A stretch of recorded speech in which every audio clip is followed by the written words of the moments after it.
Ya, siapa lagi? Ya, ke depan. Yang sudah silakan tempel ke depan.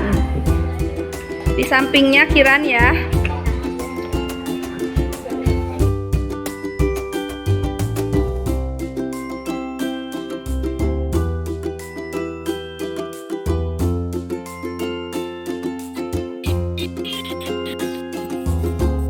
Baik, bismillahirrahmanirrahim.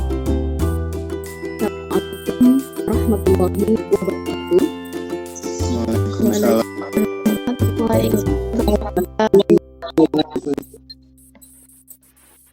Selamat siang Bapak Ibu guru hebat yang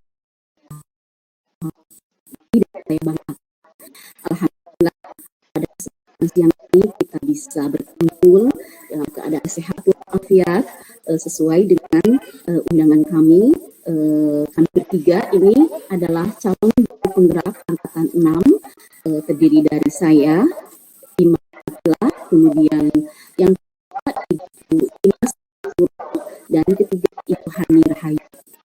Bapak dan Ibu guru sekalian yang saya hormati, kita berkumpul di sini untuk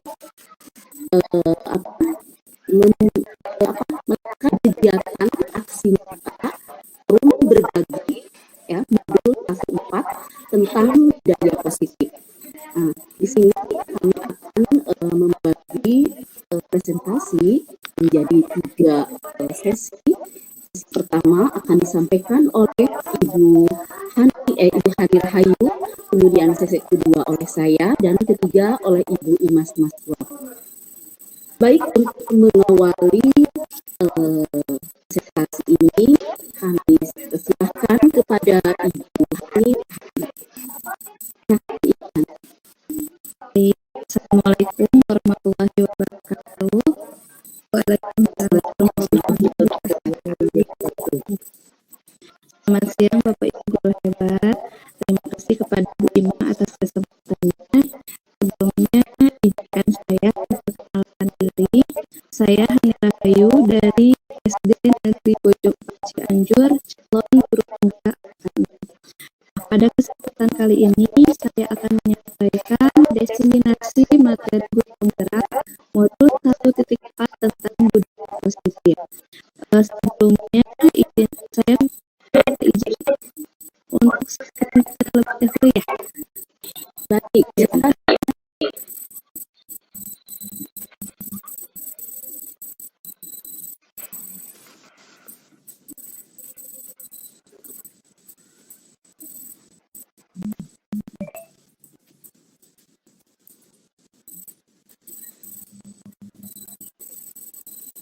Sudah kelihatan belum? belum Bu.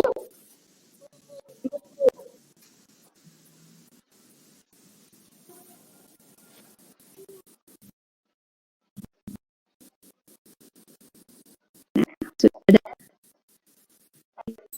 Belum? Ya.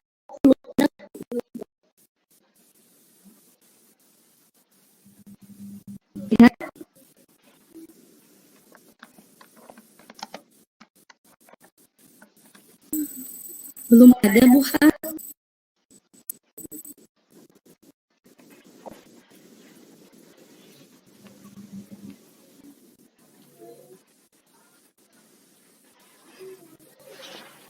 Ada tidak? Terlihat tidak? Belum. Oh, di sini sudah ada sebentar. Yang lainnya sudah ada belum?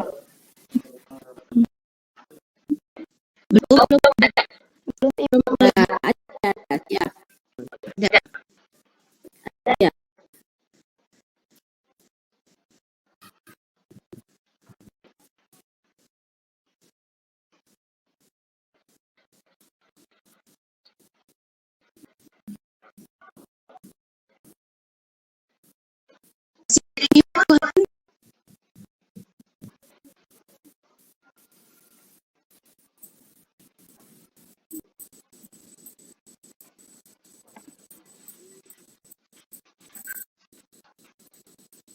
Sepertinya jaringan apa?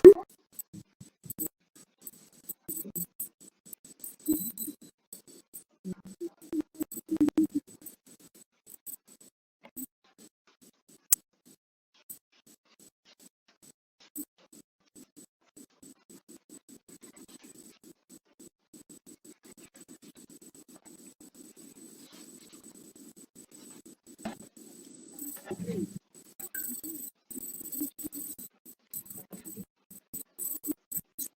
tidak kedengaran.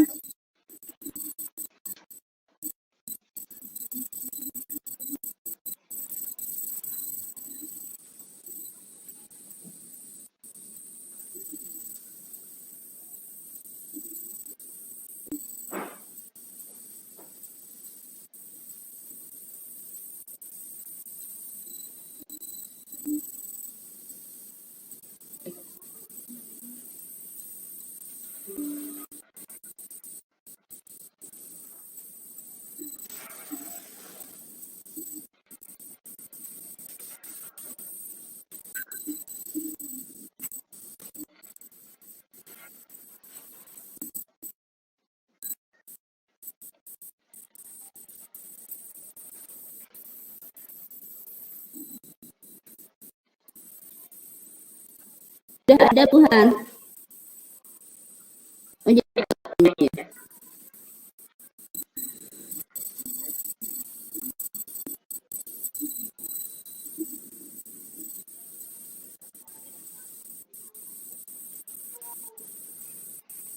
Izin pakai 2 paragraf ya. Ya. Baik, silakan Tuhan. Ya, sekali lagi saya mohon maaf. Ini saya akan tentang konsep nama budaya positif. Nah, di mungkin sebelumnya apabila dalam belajar itu kelas melaksanakan belajar secara tanpa memperhatikan keunikan di sini Bapak dan Ibu tentang topik Pancasila, dan saya yakin sudah paham ya mengenai dari topik belajar Pancasila. Nah, ada yang mau menyebutkan ini program belajar Pancasila itu apa saja?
Paradigma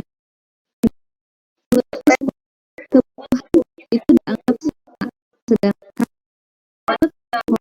itu beda.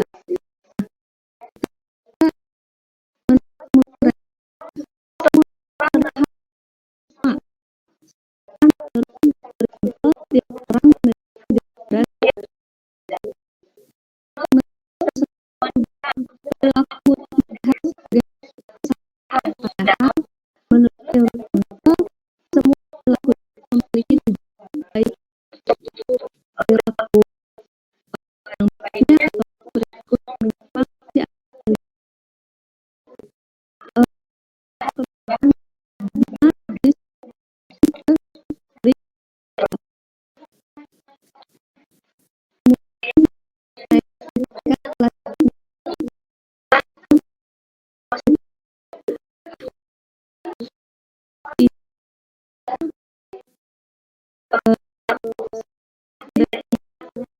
disiplin. Menurut disiplin itu apa sih? Ada yang berpendapat? Boleh? Bu Tuti? Melakukan hal yang baik sesuai dengan aturan-aturan yang sudah dibuat oleh seseorang. Ya, melakukan, intinya melakukan sesuatu sesuai dengan aturan. Ya, tentu ya. Kita mengenal kata disiplin identik pasti dengan kata peraturan. Nah, dalam budaya kita, maka disiplin dinilai menjadi sesuatu yang dilakukan seseorang pada orang lain untuk mendapatkan kepatuhan. Itu hubungannya kata disiplin dengan tidak menemani. Misalnya seperti ini, siswa mendengar disiplin peraturan itu, ada yang merasa nyaman dan ada yang merasa tidak, karena mereka harus patuh terhadap aturan atau disiplin yang sudah dibuat sekolah misalnya. Nah, dengan demikian kita sebagai pendidik tujuan adalah menciptakan anak-anak yang memiliki disiplin diri sehingga mereka bisa tahu dengan mengikuti dan nilai-nilai kebajikan universal motivasi jadi suka dan sesuatu ada di dalam dirinya ada motivasi bukan aplikasi prinsip atau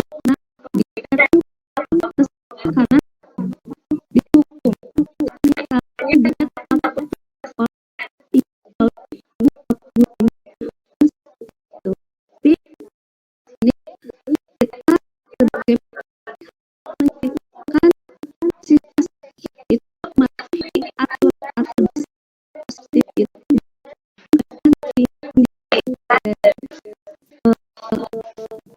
dari luar, misalnya pengen ya atau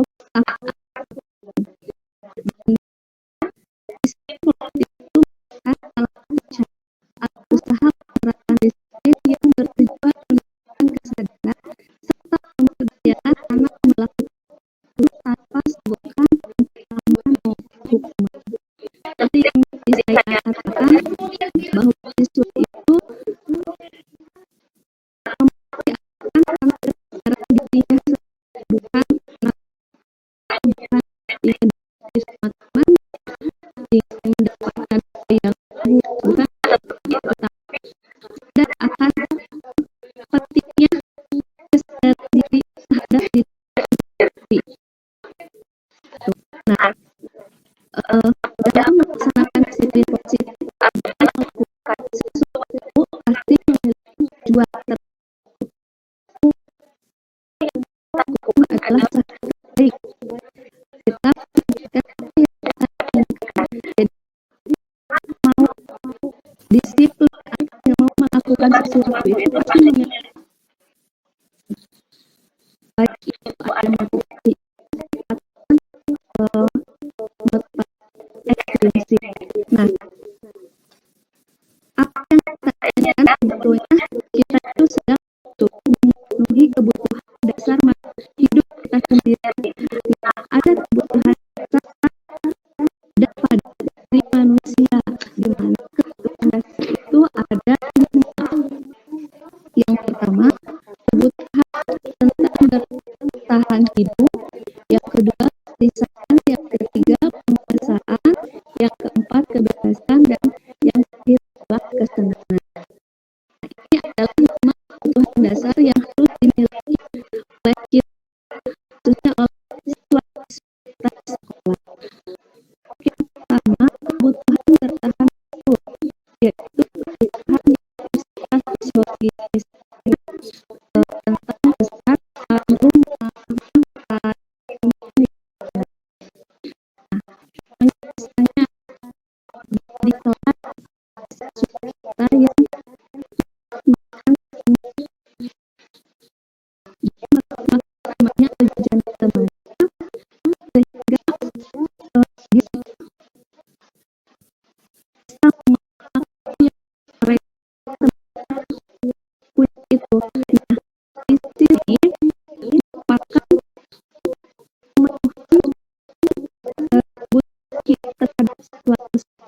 saja merasa tidak punya uang untuk belajar karena ingin bermain.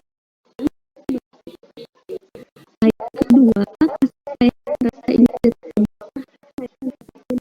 anak-anak yang memiliki keterbatasan kasih sayang dan terima yang biasanya itu dari lingkungannya.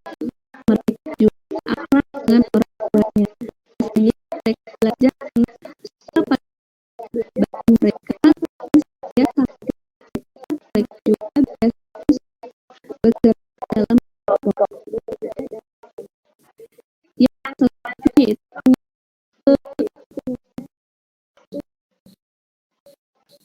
kebutuhan kemampuan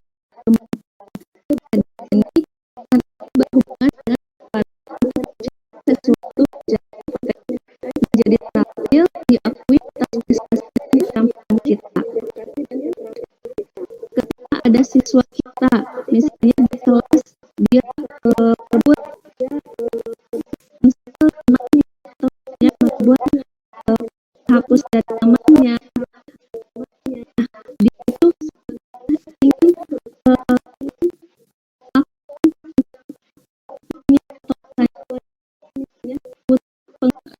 hanya ingin terpenuhi karena dia tahu dengan dia seperti itu, maka itu akan lapor ke gurunya sehingga ada pengakuan bahwa saya ini punya kekuatannya di sini gitu. Nah, ada kebiasaan atau kebutuhan karena menginginkan melihat mereka perlu banyak gerak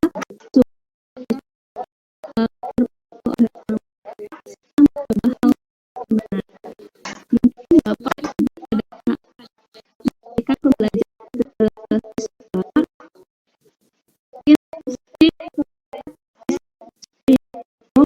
atau misalnya mainannya atau canda buruk dengan teman-temannya, kiranya mereka seperti itu karena mereka yang kebiasaan, mereka tidak mau dengan materi sehingga mereka merasa tidak bebas. Nah, dengan demikian itu sebuah kebahagiaan itu tidak seperti kita sebagai guru. Nah, yang selanjutnya adalah sangat perubahan rasa senang. Dengan perubahan rasa kesenangan yang tinggi, ini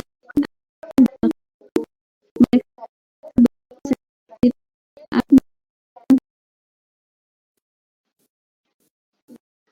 berarti sudah berguru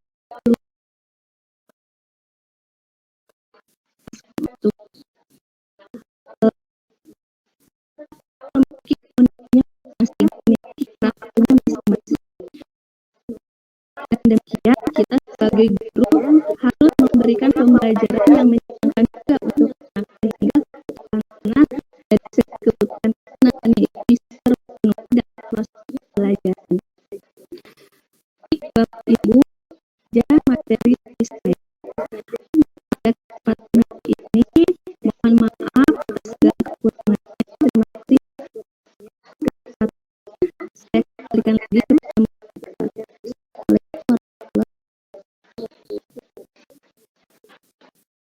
Waalaikumsalam warahmatullahi wabarakatuh. Terima kasih Ibu Hani telah menyampaikan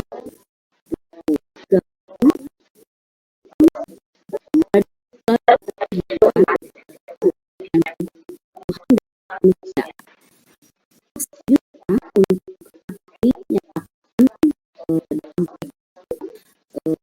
Sekretariat yaitu tentang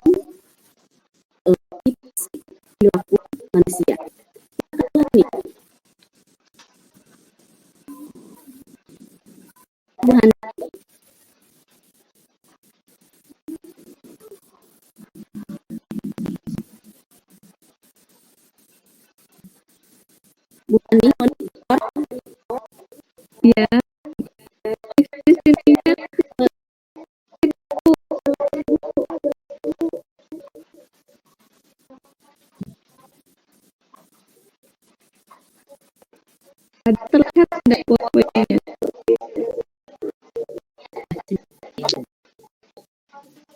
Baik, dari potensi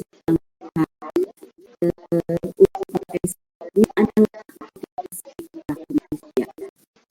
Pada ibu sudah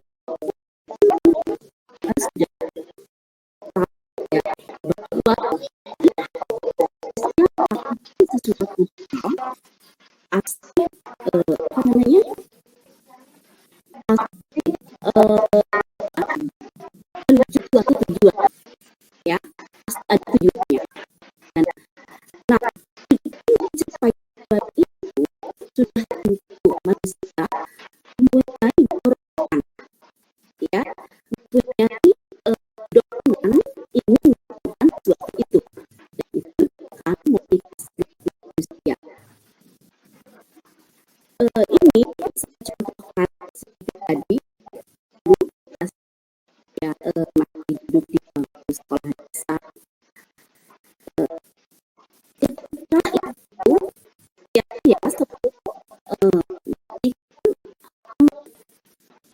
iming-iming ya, kalau itu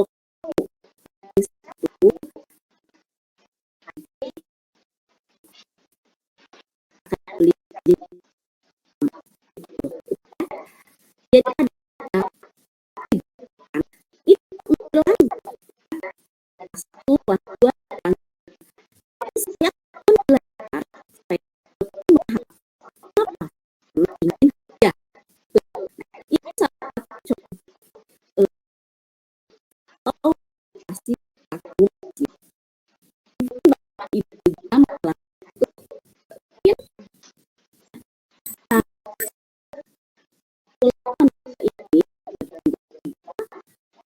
pertama artinya bisa didesak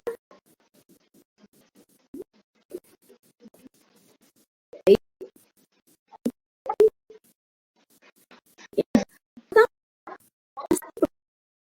ya ini sudah dari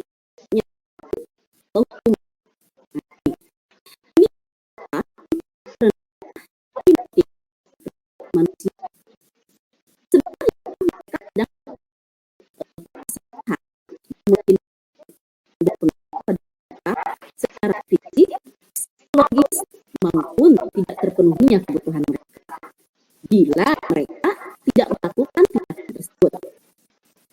Motivasi ini bersifat eksternal, berasal dari misal bahwa melakukan disiplin terhadap hukum ya, lain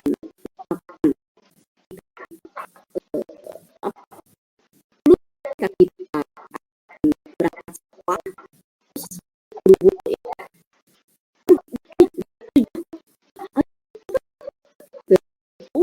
bagaimana caranya agar bisa sampai apa saya bisa itu karena dikul karena nanti setelah kalau terlambat itu ada satu contoh motivasi dorongan manusia di hubungan yang kedua untuk mendapat imbalan atau harga dari orang yang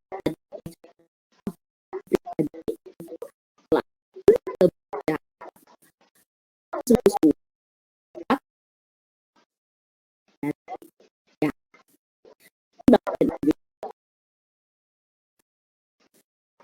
di dalam diksi ini ya mereka memperhatikan untuk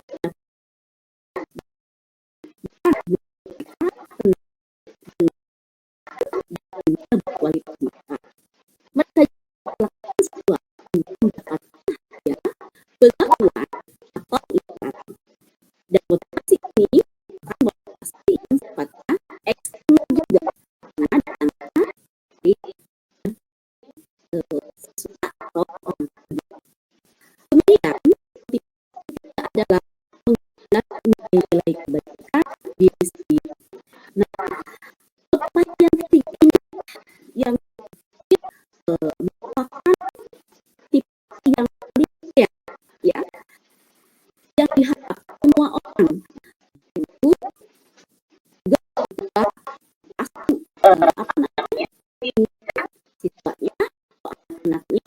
mempunyai motivasi seperti ini. Mereka melakukan sesuatu karena nilai-nilai dan hargai, dan mereka melakukan karena mereka ingin menjadi orang yang melakukan yang mereka yakini. Jadi ini motivasinya datang dari diri sendiri untuk melakukan baik. Ini adalah motivasi yang akan membuat seseorang memiliki disiplin positif, positif berperilakunya bersifat internal, yaitu asal dari dirinya sendiri. Nah, untuk perilaku manusia ada 3 ya. Untuk selanjutnya, silakan Bu Hani.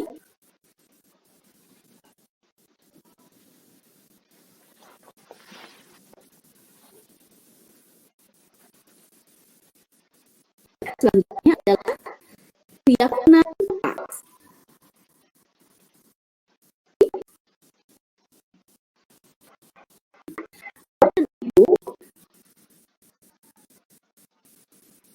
Pada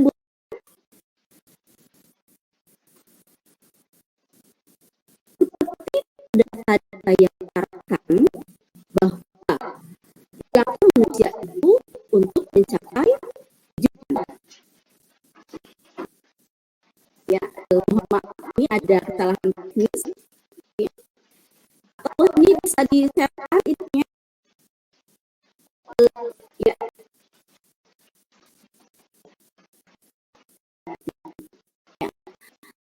Bapak Ibu, seperti yang sudah saya jelaskan, bahwa manusia semuanya mempunyai tujuan hidupnya masing-masing jika mereka melakukan suatu perilaku. Tujuan yang sebetulnya mereka inginkan. Nah, di sini ada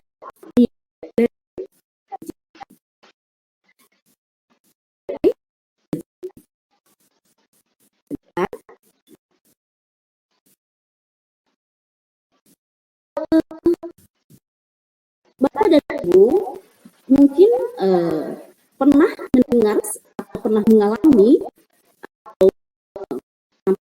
kita juga sudah ya kita itu memiliki peraturan tentang penggunaan helm, ya. Peraturan itu menyuruh kita untuk menggunakan helm saat mengendari kendaraan bermotor.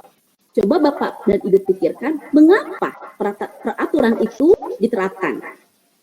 Ada yang bisa menjawab? Mengapa? Untuk menghindari Peraturan untuk menggunakan helm saat mengendarai kendaraan bermotor. Ya, Imas?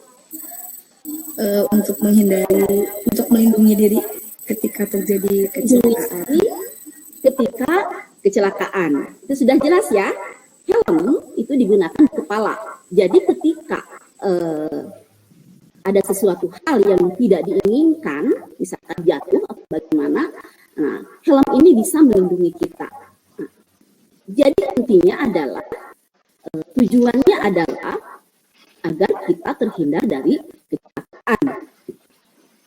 Jadi nilai kebajikan yang dituju di sini adalah keselamatan. Itu ya, nilai kebajikan yang kita tuju adalah keselamatan melalui peraturan penggunaan helm. Itu. Ilustrasi yang kedua, hanya mungkin masih nyerina teh kita mengalami ada pada situasi COVID-19 itu dulu, ya, kita memiliki peraturan tentang penggunaan masker dan mencuci tangan. Mengapa peraturan itu diterapkan? Bisa ada yang menjawab? Baik, ya. Mengapa Penggunaan peraturan masker dan mencuci tangan juga menjaga jarak jauh, ya, menjaga jarak itu diterapkan karena untuk menghindari penyakit, ya, penyakit atau penularan penyakit. Nah, jadi nilai kebajikan yang kita tuju di sini adalah kesehatan melalui peraturan tentang penggunaan masker. Begitu. Nah, jadi pertanyaannya, kenapa keyakinan bukan peraturan? Nah, seperti dijelaskan tadi, ya, keyakinan itu ada nilai-nilai kebajikan yang muncul dari dalam diri sendiri, ya. Nilai-nilai keselamatan dan kesehatan yang sudah tadi dijelaskan, yang kita sebut inilah sebagai suatu keyakinan, yaitu nilai-nilai kebajikan universal yang disepakati secara tersirat dan tersurat, lepas dari latar belakang suku, negara, bahasa, maupun agama. Nilai-nilai kebajikan ini menekankan pada keyakinan seseorang akan lebih memotivasi seseorang dari dalam dirinya sendiri. Seseorang akan lebih tergerak dan bersemangat untuk menjalankan keyakinannya daripada hanya sekedar mengikuti serangkaian peraturan tertulis tanpa makna. Baik, selanjutnya, ya silakan Bu Hani.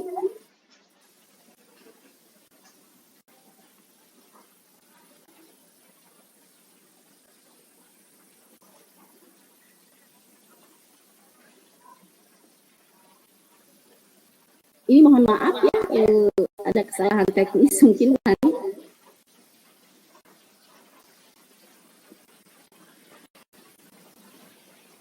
Udah pindah dulu.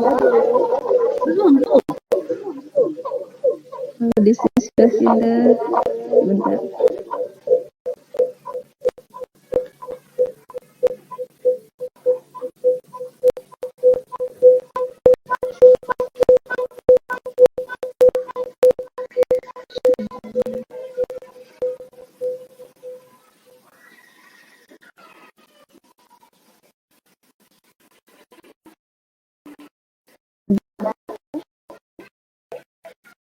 Baik, nah, sudah ada Bu Han. Nah, baik, Bapak dan Ibu, selanjutnya, pertanyaannya, bagaimana guru bisa mengaplikasikan, bisa mengimplementasikan atau menerapkan budaya positif atau nilai-nilai kebajikan di dalam kelas? Itu ya pertanyaannya. Maka jawabannya adalah dengan membuat keyakinan kelas. Tuh, ya, salah satu dari penerapan atau implementasi nilai-nilai kebajikan adalah dengan pembuatan atau pembentukan keyakinan kelas. Tuh. Bagaimana tahapan atau cara-cara membuat keyakinan kelas? Pertama, ya, di kelas. Pertama, murid bercurah pendapat tentang peraturan kelas. Jadi di sini kita bermusyawarah dan tanya jawab dengan murid tentang apa yang akan disepakati untuk mencapai nilai-nilai kebajikan tersebut. Ya, di sini biasanya kita bertanya jawab, murid mengutarakan apa yang diinginkannya, ya. Seperti apa seharusnya di kelas, dan ini biasanya sesuai dengan pengalaman yang mereka alami di kelas. Gitu. Kemudian yang kedua adalah mencatat semua masukan pada papan tulis, ya. Jadi ketika mereka memberikan pendapat, kita catat di papan tulis, ya. Semua warga atau semua murid mempunyai hak untuk memberikan pendapatnya tentang apa yang akan mereka sepakati tentang keyakinan kelas ini. Kemudian ketiga adalah menyusun keyakinan kelas yang sudah ada dari semua murid-murid tersebut. Selanjutnya yang keempat adalah meninjau daftar hasil curah pendapat yang sudah tadi ditulis di papan tulis. Nah, di sini yang kita tinjau adalah kalimat-kalimatnya apakah berupa kalimat baku atau tidak. Gitu. Apakah kalimat tersebut merupakan kalimat positif atau kalimat negatif. Maka di sini kita perlu menghindari kalimat-kalimat yang sifatnya negatif. Jadi mungkin di sini kalau dalam bahasa kita sehari-hari disortir mungkin begitu ya. Selanjutnya, yang kelima adalah meninjau ulang keyakinan kelas. Setelah semuanya selesai ditinjau dan dibenahi kalimat-kalimatnya, baru kemudian kita tinjau ulang, kembali lagi ke atas, ya. Apa yang pantas dan tidak pantas kita perhitungkan. Gitu. Untuk selanjutnya adalah setelah selesai semuanya ditempel di dinding kelas, ya. Biasanya keyakinan kelas ini dibuat sedemikian rupa sehingga bisa dilihat oleh semua murid dan mengandung karya seni, ya, supaya enak dilihat gitu. Jadi biasanya ada yang dibuat di atas karton, ada yang dibuat di atas styrofoam, gitu. Ada juga yang membuat banner gitu ya. Biasanya seperti itu. Nah, selanjutnya Bu Han. Nah, ini bagaimana pembentukan keyakinan kelas? Pertama, keyakinan kelas sifatnya lebih abstrak dari peraturan. Seperti yang saya jelaskan tadi ya, peraturan biasanya lebih lugas ya, terperinci. Sedangkan keyakinan kelas itu lebih abstrak karena sifatnya merupakan nilai-nilai kebajikan universal. Ya. Kemudian kedua, ini sudah tadi saya jelaskan bahwa keyakinan kelas berupa pernyataan universal. Ketiga, keyakinan kelas dibuat dalam bentuk kalimat-kalimat yang positif, ya. Jadi tidak mengandung kata jangan, gitu ya. Ini tidak kurang direkomendasikan, gitu ya. Jadi kurang tepat digunakan di dalam keyakinan kelas. Untuk selanjutnya adalah sedikit saja agar mudah diingat. Jadi jangan terlalu banyak. Kalau misalnya ada beberapa yang mungkin masih dalam kalimat yang senada, bisa disatukan menjadi satu kalimat saja.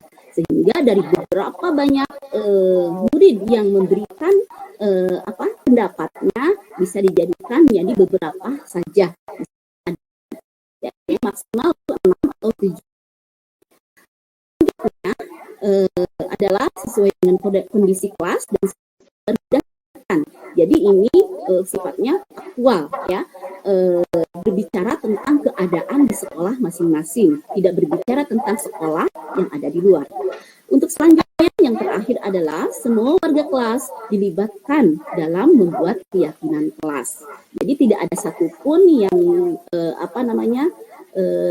tidak diperbolehkan gitu atau merasa tidak mau, tidak bisa gitu. Semuanya harus ikut dalam pembuatan keyakinan kelas ini. Baik, selanjutnya Bu Han. Ya. Baik Bapak dan Ibu, untuk selanjutnya saya akan memberikan contoh bagaimana pembuatan keyakinan kelas di kelas saya sendiri. Saya akan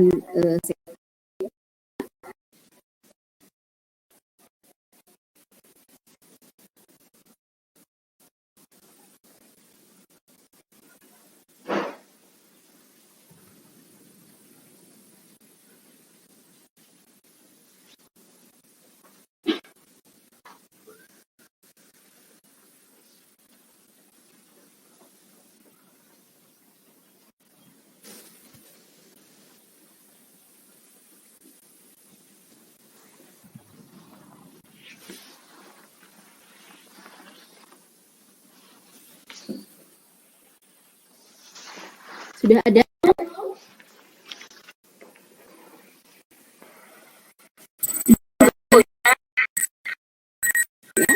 Ini adalah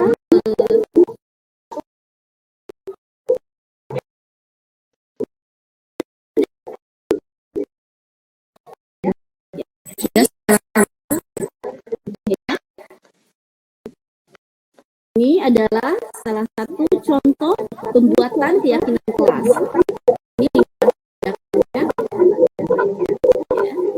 Ini adalah dukungan sekolah menjawab murid dan lingkungan sekolah Ini adalah tahapan-tahapan pembentukan keyakinan kelas yang sudah saya jelaskan. Ya.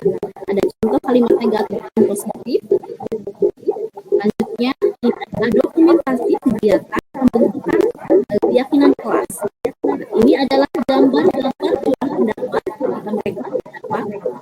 Ini ada yang mengajukan tangan, kemudian mencatat semua keyakinan-keyakinan kelas yang mereka ajukan. Ya. Di sini kami mencatat di kertas karena tidak semua anak mampu berbicara, ya, itu berani menyampaikan secara lisan. Jadi kami pun menulis atau menempelkan apa yang mereka tulis, yang mereka ingin sampaikan di papan tulis.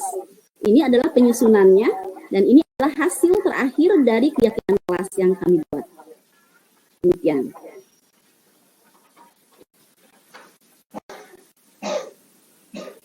Baik, Bapak dan Ibu, mungkin itu yang dapat saya sampaikan tentang motivasi perilaku manusia dan pembentukan keyakinan kelas sebagai implementasi dari menanamkan budaya positif di kelas. Terima kasih.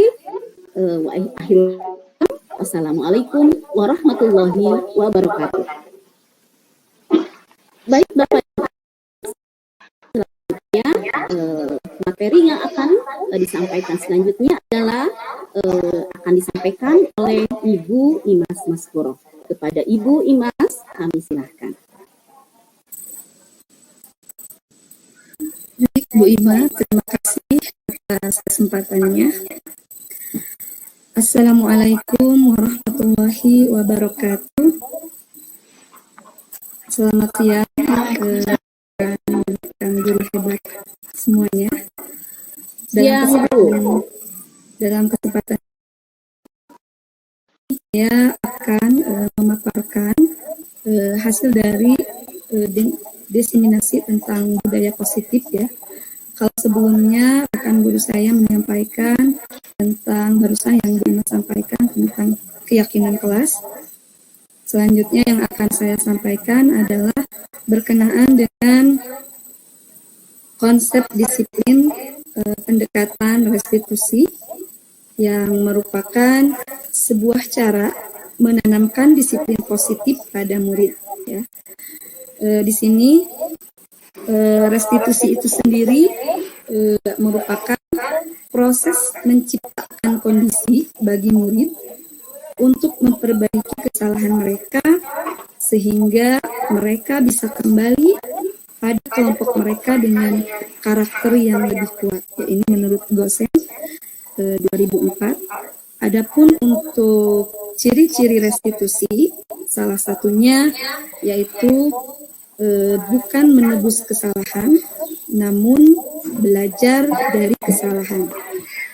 Kemudian memperbaiki hubungan, tawaran dan bukan paksaan, menuntun untuk melihat ke dalam diri, mencari kebutuhan dasar yang mendasari tindakan, kemudian fokus pada karakter, bukan tindakan, dan menguatkan dan fokus pada solusi. Berikutnya Bu Hani. Nah, di sini saya akan menjelaskan tentang 5 posisi kontrol restitusi, ya. Dalam restitusi itu ada macam-macam posisi kontrol yang dilakukan oleh guru. Di antaranya yang pertama penghukum, kemudian yang kedua pembuat rasa bersalah, yang ketiga teman, dan keempat pemantau, kemudian yang kelima manajer. Berikutnya, nah dari kelima penerapan posisi kontrol, saya ambil kasus contohnya di sekolah kita suka ada, ya, tadi sebelumnya dijelaskan oleh rekan saya, di mana berkaitan dengan pemenuhan kebutuhan dasar manusia ketika salah seorang siswa kita melakukan tindakan indisipliner ya, tentu ada penyebabnya yang berkaitan dengan kebutuhan dasar manusia itu sendiri. Nah, di sini di posisi kontrol pada kasus siswa tidak memakai atribut lengkap saat upacara bendera, saya akan contohkan kalau misalnya guru tersebut posisinya berada sebagai penghukum, maka yang akan dilakukannya adalah patuhi aturan sekolah, lalu berdiri di depan barisan. Jadi anak dikasih hukuman kalau awal-awal ya sebelum mempelajari 5 posisi kontrol. Jujur saya pun melakukan hal demikian. Tentunya semua guru juga ingin ada efek semacam supaya mendisiplinkan peserta didik kita. Jadi kita mencoba untuk tegas. Nah, di sini posisi penghukum itu seperti itu. Jadi ketika ada anak yang melakukan kesalahan, maka langsung tanpa bertanya alasannya kenapa anak tersebut melakukan hal seperti itu. Jadi posisi penghukum lebih kepada menjudge anak tersebut ya. Kemudian posisi berikutnya adalah membuat rasa bersalah. Ini agak lembut dari posisi penghukum, di mana reaksinya ketika berhadapan dengan siswa yang melakukan perilaku yang tidak sesuai, ada kalimat misalnya seperti ini. Berapa kali ibu guru harus memberitahu kamu, ibu guru kecewa sama kamu. Nah, jadi seolah-olah si anak itu disuruh menyadari kesalahannya, cuman caranya itu jadi merasa anak itu membuat kesalahan seperti apa, jadi gurunya itu menekankan ke si anaknya itu sebagai pembuat rasa bersalah. Ayolah nak, tolong. Nanti kalau misalnya kalian berbuat yang tidak baik, nanti ibu yang ditegur loh, misalnya seperti itu ya. Itu untuk membuat rasa bersalah. Nah, sekarang posisi teman. Jadi kalau posisi teman itu lebih kepada ya sedikit humble, cuman efeknya nanti si anak itu jadi semacam kalau Sunda nama atunya istilahnya nyalutak gitu ya. Jadi kalau misalnya dikasih tahu, jadi kita menempatkan diri sebagai teman ke anak itu. Kalau untuk ukuran tingkat anak sekolah dasar mungkin nanti akhirnya efeknya tidak baik ya. Jadi anak akan melunjak seperti itu. Di sini ayolah yang tertib buat bu guru bangga. Kali ini tidak apa-apa, kamu salah, misalnya seperti itu. Jadi ketika anak membuat kesalahan, anak ditolerir begitu saja, sehingga anak merasa, wah, ketika saya berbuat salah, si ibu nggak apa-apa ya sama saya, kok saya malah diginiin, misalnya seperti itu. Nah, jadi itu untuk posisi kontrol sebagai teman. Selanjutnya, ketika seorang guru memposisikan diri sebagai posisi pemantau. Di sini ibarat pemantau ya, seperti kamu sudah melanggar, apa peraturan dan konsekuensinya? Nah, ini kalau pemantau, kalau menurut saya lebih hampir sama kepada penghukum ya, cuma pemantau itu lebih teliti dari segi redaksi pertanyaannya seperti itu. Nah, untuk yang terakhir adalah posisi kontrol sebagai manajer. Nah, jadi kalau posisi manajer diibaratkan ya sebagai kita bagaimana posisi manajer elegan ketika kita dihadapkan pada anak yang melakukan kesalahan, kita cukup lebih bijaksana di sana. Apakah kamu tahu kesalahannya? Kira-kira bagaimana kamu akan memperbaiki kesalahan ini?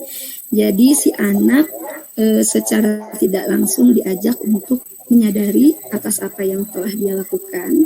Kemudian anak diajak untuk mencari solusi terbaik. Kira-kira setelah anak tersebut melakukan kesalahan, apa yang harus dilakukan? Nah, di antara kelima posisi kontrol tersebut, nah, menurut teori ini adalah posisi manajer merupakan posisi yang dianggap paling sempurna atau posisi yang sesuai, walaupun dalam kenyataannya memang ketika kita dihadapi ya, apalagi anak-anak zaman sekarang ya, kalau misalnya tidak ini berkaitan dengan tadi ya, keyakinan kelas yang sudah disampaikan oleh Ibu Ima, bahwa tujuan dari posisi kontrol di sini yang sebagai manajer, anak dikembalikan lagi pada keyakinan kelas yang sebelumnya sudah disepakati.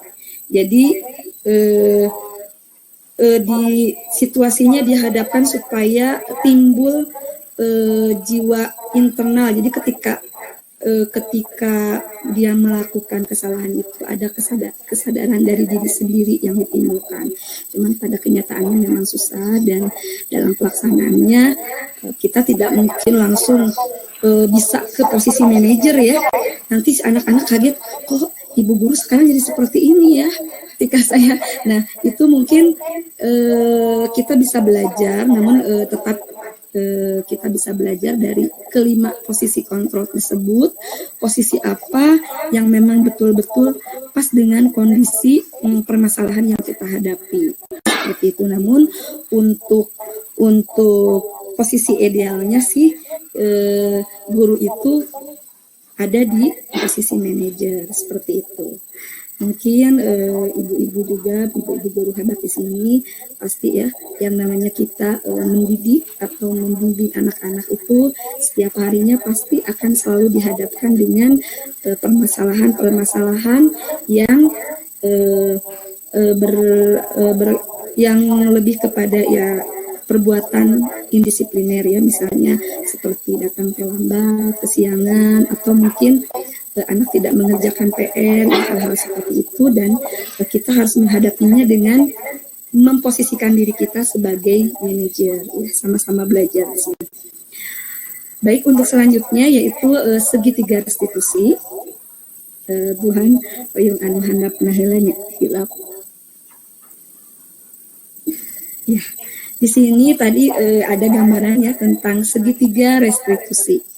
Nah, tahapan-tahapan dalam segitiga restitusi itu, yang pertama itu adalah menstabilkan identitas, ya, atau stability the identity. Bagian dasar dari segitiga restitusi itu sendiri adalah bertujuan untuk mengubah identitas anak dari orang yang gagal karena melakukan kesalahan menjadi orang yang sukses. Kemudian setelah dasar yang berikutnya adalah validasi tindakan yang salah. Jadi ketika, ini saya contohkan, misalnya ketika ada anak yang melakukan perbuatan indisipliner, kayak tadi ya, si anak itu tidak memakai atribut lengkap saat pelaksanaan upacara. Nah, maka yang kita lakukan sebagai guru, tentunya kita tidak menghardiknya di hadapan teman-temannya, karena itu akan menjatuhkan dia secara harga diri. Alangkah baiknya kita ajak anak tersebut berbicara untuk empat mata, misalnya anak diajak dulu ke ruangan, jadi jangan sampai ketika kita menegur anak itu langsung di depan umum ya, apalagi ini ketika upacara. Jadi langkah yang pertama kita lakukan adalah dengan menstabilkan identitas. Ya, di sini menstabilkan identitas itu tujuannya lebih kepada kita ingin mengetahui dulu anak itu berbuat seperti itu tuh kenapa ya, supaya anak nyaman dulu, kita kasih pertanyaan selanjutnya. Jadi distabilkan dulu emosinya. Yang berikutnya adalah validasi tindakan yang salah, validate the misbehavior ya. Menurut teori kontrol, semua tindakan manusia, baik atau buruk, itu pasti memiliki maksud dan tujuan tertentu. Nah, di sini tugas kita sebagai seorang pendidik atau guru, kita tanya dulu, ya, setelah tadi menstabilkan identitasnya terlebih dahulu, berikutnya adalah validasi tindakan. Seperti Ibu tahu, semua anak pasti, semua orang pasti pernah melakukan kesalahan. Di sini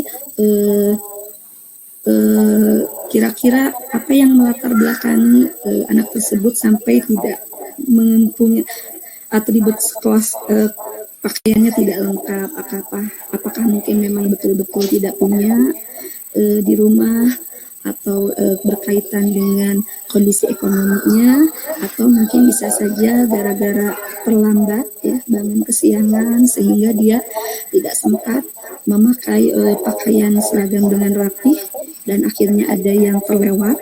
Jadi diajak dulu di validasi tindakannya dulu. Nah, untuk yang ketiganya adalah menanyakan keyakinan. Ketika identitas sukses telah tercapai, kemudian tingkah laku yang salah telah divalidasi, maka anak akan siap untuk dihubungkan dengan nilai-nilai yang dipercaya dan berpindah menjadi orang yang diinginkan.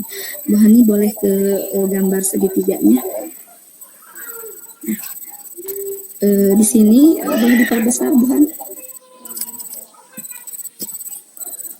Seperti apa yang sudah tadi saya sampaikan, ini adalah segitiga, gambar dari segitiga restitusi, di mana dasarnya itu adalah menstabilkan identitas dulu. Seperti misalnya, adakah cara yang lebih efektif? Oh, ini untuk validasi ya. Validasi tindakan yang salah. Bisa dengan, adakah cara yang lebih efektif untuk mendapatkan apa yang kamu butuhkan? Kemudian, kamu tentu punya alasan mengapa kamu melakukan hal tersebut. Kemudian dikaitkan dengan keyakinan kelas yang telah disepakati. Nah, akhirnya kamu ingin menjadi orang yang seperti apa? Jadi, ketika kita mungkin itu akan sangat sulit sekali ya.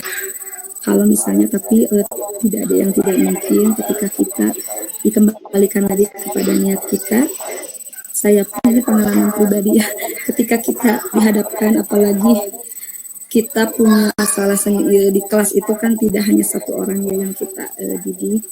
Pasti apalagi yang kelas gemuk ya. Kondisi anak sekolah dasar memang untuk menerapkan hal ini cukup sulit ya. Ini menurut pendapat saya. Namun tidak ada yang tidak mungkin apabila kita punya keinginan untuk idealnya sih seperti itu. Ketika dihadapkan dalam sebuah permasalahan menyangkut tindakan indisipliner yang murid kita lakukan, mulai dari menstabilkan identitas, anak diajak dulu menstabilkan keadaannya, kemudian kita berlanjut ke tahapan berikutnya, validasi tindakan, kenapa anak tersebut melakukan hal seperti itu, dan pada akhirnya anak diajak untuk apa sih kesalahannya dulu, jadi tahu dulu sendiri. Kira-kira kamu tahu nggak kenapa ibu panggil? Kesalahan apa yang sudah kamu buat? Oh iya Bu, saya tidak lengkap memakai atribut pakaian. Kalau kamu tahu, coba kira-kira apa yang akan kamu lakukan selanjutnya? Atau dikaitkan lagi dengan keyakinan kelas ya. Setelah kira-kira keyakinan kelas apa yang kamu masih ingat nggak keyakinan kelas kita yang sudah pernah kita buat? Nah, setelah itu anak diajak untuk kalau misalnya sudah seperti ini mau jadi seperti apa. Nah, jadi itu rangkaian dari budaya positif yang mudah-mudahan kita bisa terapkan.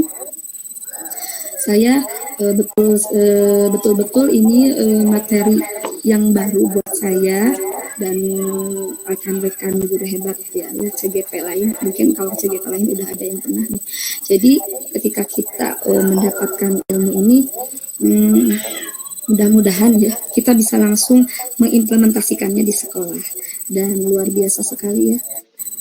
Ketika kita sudah tahu, oh ternyata seperti ini, oh ternyata ada 5 posisi kontrol sebagai seorang guru itu, dan itu betul-betul menambah wawasan dan mencerahkan, jadi tercerahkan. Oh ternyata selama ini saya baru bisa berada di posisi penghukum, kemudian ada keinginan untuk berubah menjadi posisi yang ideal, yaitu manajer. Baik, mungkin itu saja yang bisa saya sampaikan. Kurang dan lebihnya mohon maaf, karena memang masih belajar. Saya ucapkan terima kasih banyak kepada Bapak dan Ibu guru hebat yang sudah berkenan hadir mengikuti kegiatan kami. Mudah-mudahan ada manfaatnya. Billahi fisabilillah. Wassalamualaikum warahmatullahi wabarakatuh. Saya kembalikan kepada moderator. Terima kasih. Waalaikumsalam warahmatullahi wabarakatuh. Terima kasih kepada Ibu Imas Maspulo yang telah memaparkan begitu jelas tentang segitiga restitusi. Baik Bapak dan Ibu sekalian yang saya hormati, demikian materi yang kami suguhkan di sini, yaitu materi tentang budaya positif. Baik, untuk selanjutnya kami buka forum tanya jawab. Apabila ada Bapak dan Ibu yang ingin bertanya, silakan. Silakan, ada yang ingin bertanya? Ingin bertanya atau ingin menambahkan atau ingin silakan. Izin bertanya, perkenalkan nama saya Mahara Putra. Izin bertanya, Ibu Bapak. Baik, silakan. Kebutuhan apa yang paling dominan? Kan ada 5 kebutuhan tuh. Nah, kebutuhan apa yang paling dominan untuk anak sekolah dasar? Itu saja sih, Bu. Terima kasih. Sebentar. Baik, terima kasih kepada Bapak Mahara Putra yang telah memberikan pertanyaannya. Mungkin maksud dari pertanyaannya apa? Tadi itu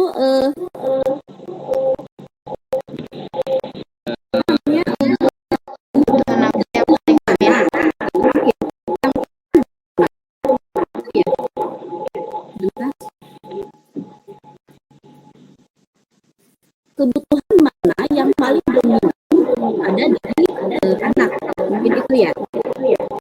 Ya, baik. Silakan kepada Ibu Hani Hayu, mungkin ingin menjawab dari pertanyaan karena tadi materi yang disampaikan adalah tentang materinya adalah Ibu Hani. Silakan Hani. Baik, terima kasih Bu Ima dan Pak Mahara Putra atas pertanyaannya.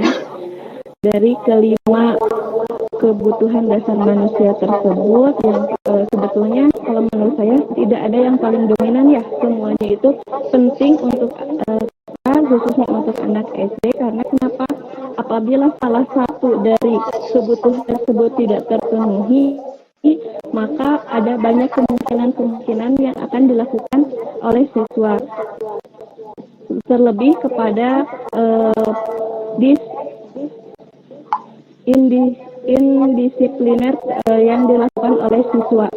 Jadi kalau menurut saya semuanya itu sangat dominan dan harus terpenuhi oleh siswa-siswa kita, baik itu di sekolah ataupun dalam lingkup kelas.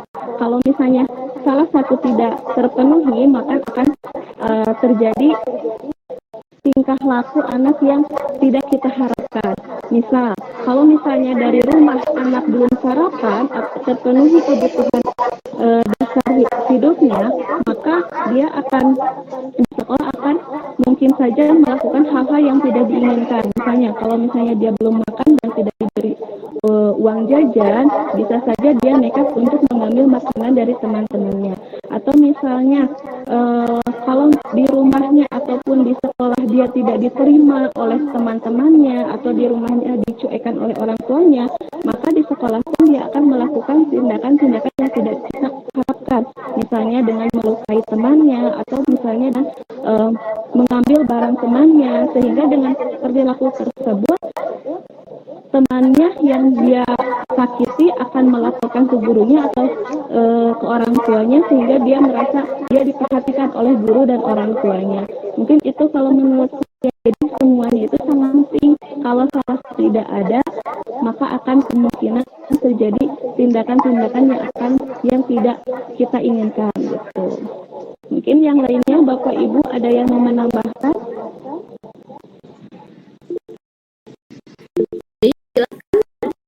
Imas Maspulo, silakan untuk menambahkan.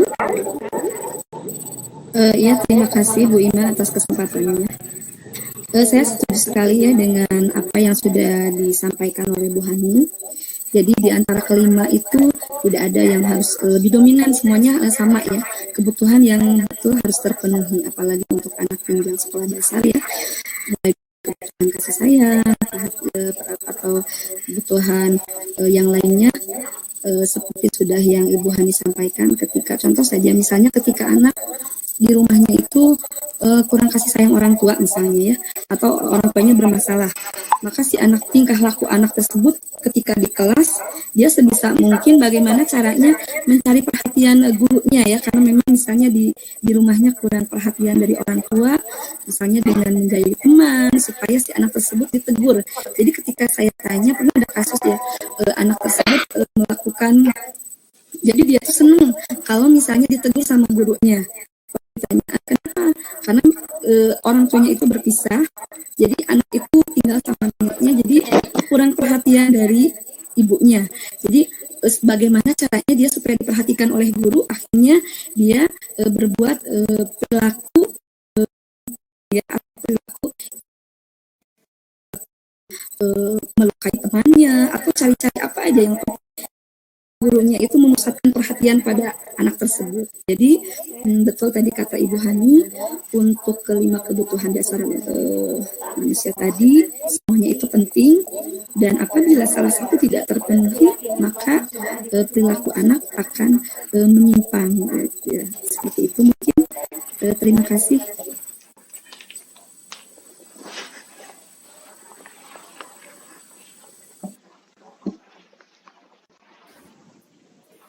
Baik, terima kasih kepada Ibu Hani dan Ibu Imas yang telah menjawab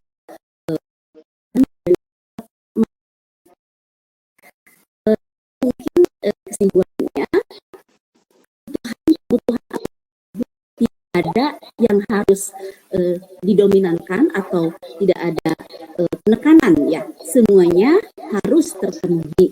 Itu harga mati ya. Jadi seandainya ada salah satu yang tidak terpenuhi, akan timbul perilaku yang menyimpang itu, sehingga bisa tidak mentaati peraturan. Mungkin begitu ya. Baik, Bapak dan Ibu atau Bapak Maharaputra, apakah sudah puas dengan jawabannya? Ya, sudah Ibu. Terima kasih. Baik, untuk selanjutnya masih kami buka satu pertanyaan lagi. Silahkan, ada yang ingin bertanya kembali? Baik, ya, Ibu Alfa Zahra, silahkan, ingin bertanya atau ingin menambahkan? Ingin bertanya. Baik, silakan. Baik, terima kasih kepada moderator yang telah mempersilahkan. Izin bertanya mengenai tadi yang sudah dijelaskan ya, kebutuhan dasar manusia, salah satunya yaitu kebebasan. Tetapi kebebasan itu pasti ada batasannya gitu. Nah, bagaimana gitu cara pendidik gitu, seorang pendidik memberikan kebutuhan itu ya, kebebasan pada muridnya, tetapi tidak melewati batas dari keyakinan kelas yang sudah ditentukan gitu, atau peraturan yang sudah ditentukan. Nah, itu bagaimana cara membuat anaknya bebas tetapi tidak melewati batas gitu. Terima kasih.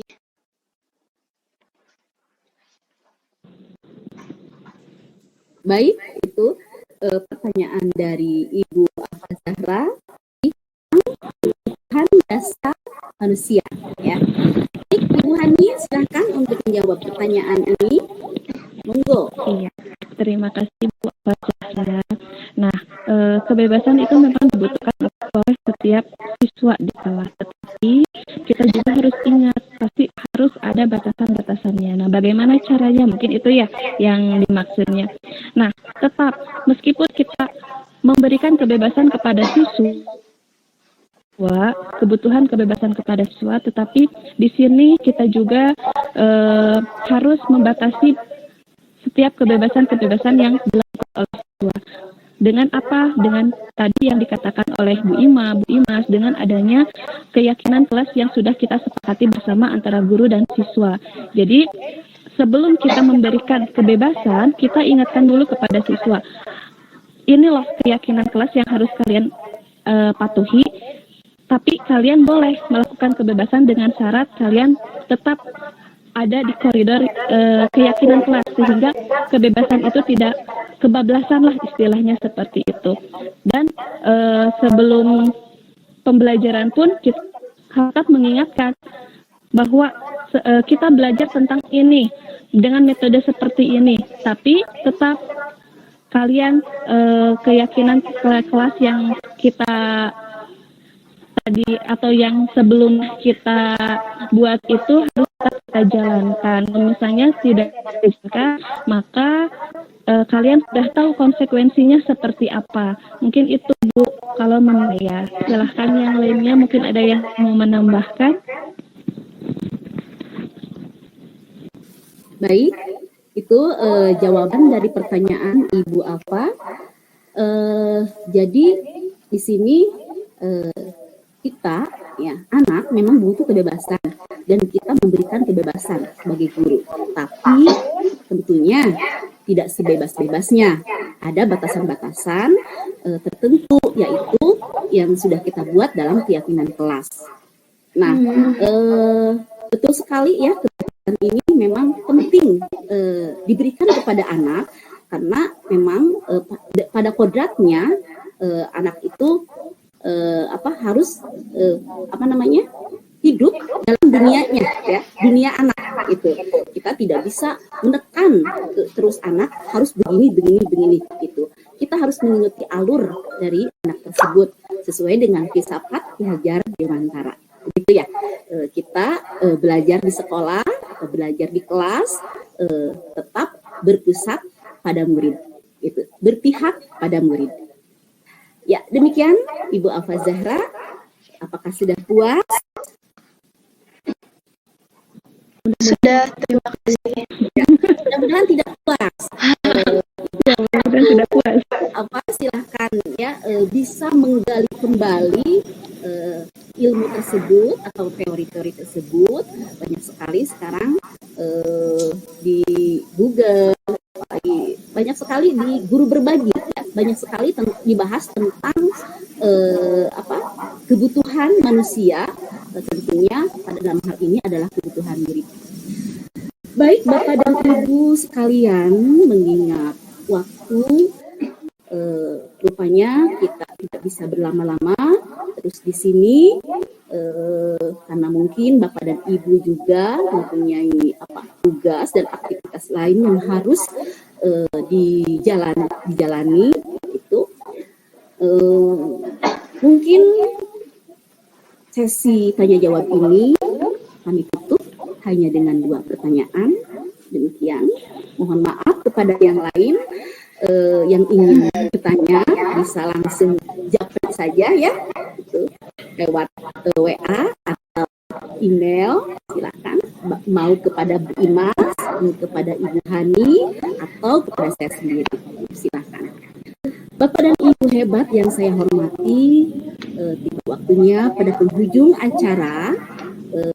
Alhamdulillah kita telah menyelesaikan forum berbagi aksi nyata modul 14 ini tentang budaya positif. Kita mengambil kesimpulan bahwa menciptakan budaya positif di sekolah merupakan hal yang penting guna menerapkan nilai-nilai kebajikan kepada diri anak didik kita. Demikian Bapak dan Ibu guru hebat, terima kasih atas perhatian dan mau meluangkan waktu untuk kami untuk menyelesaikan tugas dari aksi nyata modul 14 ini. Mudah-mudahan segala apa yang Bapak Ibu guru berikan dan lakukan mendapatkan pahala yang berlipat dari Allah Subhanahu wa Ta'ala. Baik, akhirul kalam, saya mohon diri, saya sendiri, Ibu Rahmatillah, kemudian Ibu Imas Maskuro dan Ibu Hani Hayu sebagai calon guru penggerak angkatan 6, mohon diri. Billahi taufiq. Wassalamualaikum warahmatullahi wabarakatuh.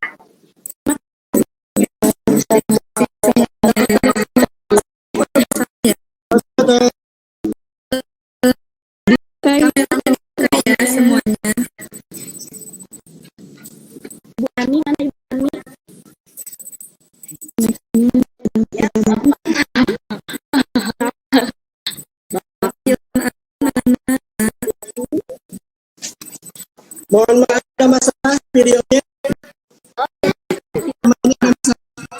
Tidak apa-apa, Bapak ada di atas segala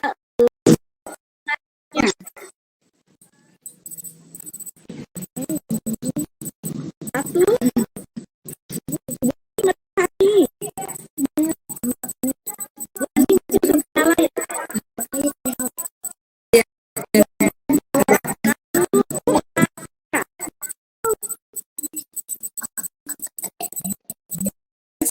hati tidak ada lagi sebelumnya nasi bebas tidak bebas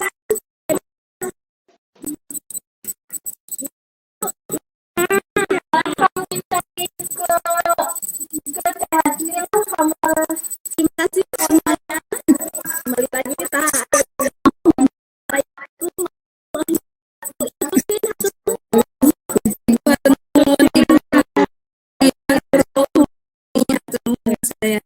Bu Ani, ada mana SDN Bojong Opat satu polsa amalan saya ibu dari Bu ya, Bu Tutin, Bu Ani, Sadayana, Bapak Aji, satu nuhun.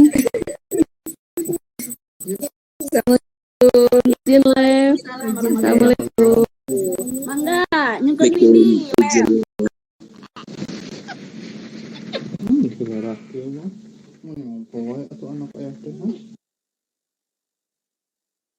Assalamualaikum warahmatullahi wabarakatuh. Perkenalkan, nama saya Andi Rustiani, unit kerja SDN Sabandar. Saya rekan kerja dari Ibu Imas Maskuroh, calon guru penggerak angkatan 6. Setelah kemarin saya mengikuti acara webinar yang diselenggarakan oleh Ibu Imas Maskuroh beserta rekan CGP lainnya tentang budaya positif, saya memperoleh gambaran khususnya tentang bagaimana langkah-langkah penerapan restitusi di sekolah. Selain itu, saya menjadi tercerahkan bagaimana 5 posisi kontrol yang harus diterapkan, di mana posisi yang ideal adalah posisi manajer. Mungkin itu yang bisa saya sampaikan. Wabillahi taufik wal hidayah. Wassalamualaikum warahmatullahi wabarakatuh.